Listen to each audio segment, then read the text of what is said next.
Good morning. Thank you very much for being here. America is prospering again at home and being respected once again all over the world. However, we face many serious threats. Lots of things are happening in our country, lots of very positive things, but we have some things that we have to talk about. We're going to be discussing today the situation in North Korea. It will be handled, and it will be handled properly. Many of our brave troops will be spending Christmas overseas. We're thinking about them. We're funding them like they haven't been funded in a long time. Best equipment you can get. Our military is getting stronger, and I expect that very soon I'll be able to say stronger than ever before. It was very depleted when I got here. It's not going to be depleted any longer. So I just want to thank everybody. I want to congratulate Kirstjen Nielsen, who was just confirmed yesterday. It's been a long wait, and we're waiting for a lot of others. All of you are waiting for people, or most of you are waiting for people to come in and help. I know from the standpoint of trade, we're waiting for a lot of our trade representatives to be approved. They just don't want to do it. The Democrats just don't want to give us those people. They delay them as long as possible. They take every single minute they can take. It's not right, but I would like to congratulate our new Secretary of Homeland Security. Kirstjen, good luck. I'm especially thrilled to report that the Senate passed massive tax cuts and reform. You know about that very well. You've covered it for the most part accurately, which is surprising for you folks, but that's okay.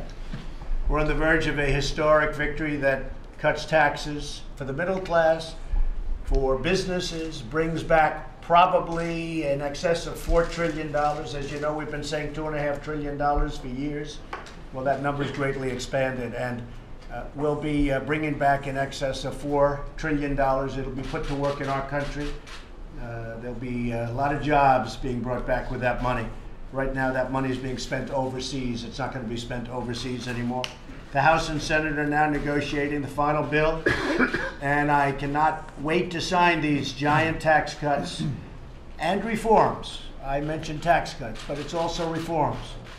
But I'm looking forward to signing it. It'll be the largest tax cuts by far in the history of our country. We'll be bringing the business tax from 35 all the way down to 20. At 35, it's the highest in the industrialized world. At 20, we're on the very low side. So we'll be very competitive. You look at China, it's 15%. Other countries are 18%. Some are 23, 24%. The average is actually, of the primary competitors, is actually 23%. So we'll be pretty much below the average, and we'll be able to compete. And despite all of that, and despite, before we even get this massive injection, we have a stock market that has hit record highs 81 times since our election victory, 81 times. It's at a new high right now. Unemployment is at a 17-year low. Very shortly, it's going to be at a 19-year low. We think the numbers are going to continue to go down, and we're also getting into the pool of the 100 million people that are not working. That pool is now coming back. As you know, that's not considered in the low employment numbers, which means we have a lot of people that want to get to work and that will be working. Consumer confidence is at a 17-year high. We've created nearly 2 million jobs. Think of that, 2 million jobs since Election Day. That's based on consumer confidence. That's based on enthusiasm. Every enthusiasm poll, especially for business enthusiasm and job enthusiasm, is at an all-time high. That's why companies are coming back into our country. They're opening up new plants. Most of you have written about Toyota came back in. We have many car companies coming back in. They're going to Michigan. They're going to Ohio. They're going to the states where they want to be. They can go anywhere they want. South Carolina, North Carolina, but they're going all over our country. They're coming back in. We had many years where we had no new plants. We only had closures. Now we have openings, and that means a lot of jobs. But to get it going the way I really want, where we have GDP getting up to 4, 5, and even 6%, because I think that's possible. If you look back in your notes, you'll say when I said 4%, People said that would be years. Well, it's turned out that I'm right, because without the hurricanes, this last quarter we would have hit 4%. At 3.3%, which was adjusted previously, this is far beyond what anybody thought we would be at. So we're at 3.3% GDP. I see no reason why we don't go to 4, 5, and even 6%. And I don't want to go beyond that, because then I'll be criticized if we don't hit it.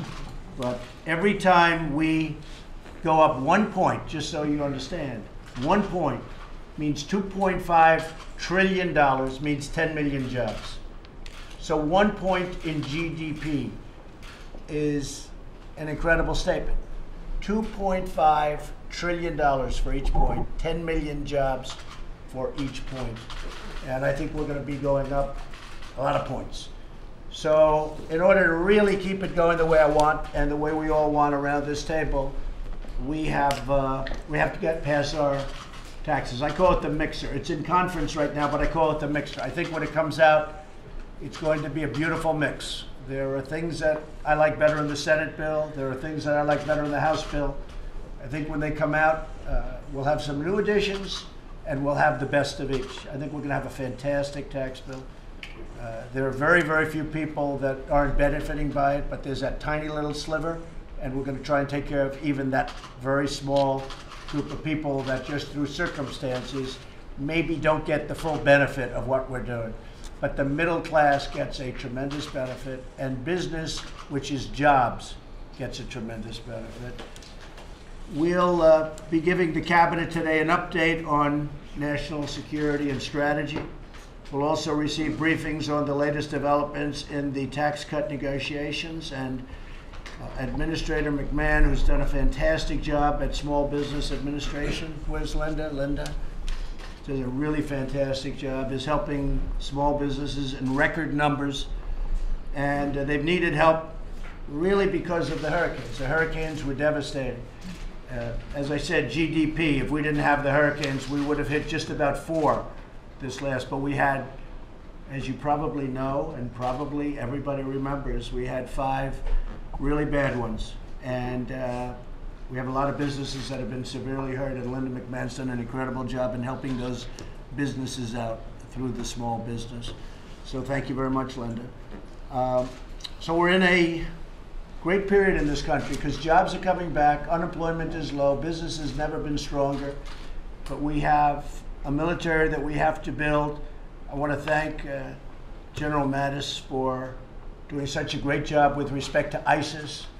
He's knocked the hell out of them. Of course, I've made it possible with what I've let you do, I think, that's fair to say.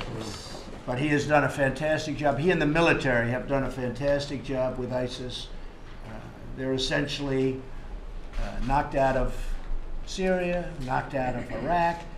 That's the good news. The bad news, they go all over the place. And I'll tell you where we don't want them. We don't want them here. We don't want them in our country. Tell them to stay wherever the hell they are. We don't want them coming back into our country. They do go back into some countries. We don't want them going into our country. So we're watching that closely. So I'd like to wish everyone a really great season. I'd like to wish everyone a Merry Christmas, Happy New Year. And I will tell you that we have a big announcement coming up at 1 o'clock. Perhaps a couple of you will be there, maybe not. But it's a big announcement. It's an announcement concerning Israel and the Palestinians in the Middle East. And I think it's long overdue. Many presidents have said they want to do something and they didn't do it, whether it's through courage or they changed their mind, I can't tell you. But a lot of people have said we have to do something and they didn't do it. So we'll be talking about that something at 1 o'clock. And I look forward to seeing you then. Thank you all very much. Thank you. Thank you very much. Mr. President, what will this decision do? How will it help the peace process, sir? We'll talk about it in a little while. Do you still have confidence in Robert Mueller, sir? Thank you very much. Are we going to have a shutdown, Mr. President? It could happen. The Democrats are really looking at something that is very dangerous for our country. They are looking at shutting down. They want to have illegal immigrants, in many cases, people that we don't want in our country. They want to have illegal immigrants pouring into our country, bringing with them crime, tremendous amounts of crime. We don't want to have that. We want to have a great, beautiful, crime-free country. And we want people coming into our country, but we want them to come on our basis, and that's why we're being so careful with our process and our screening.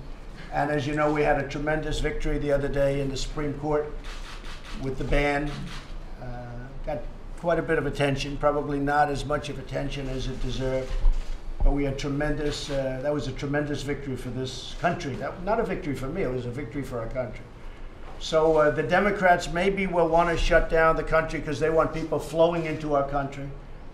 And I want people coming into our country, but I want to vet those people, and I want to vet them very carefully, because we don't want to have radical Islamic terrorism in this country, and we don't want to have crime in this country.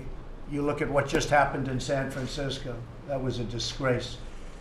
And as you know, the federal government just got involved and did a great thing, because they're going to take that at least to the next step. They did a great thing by getting involved. So thank you very much. I'll see you all at 1 o'clock.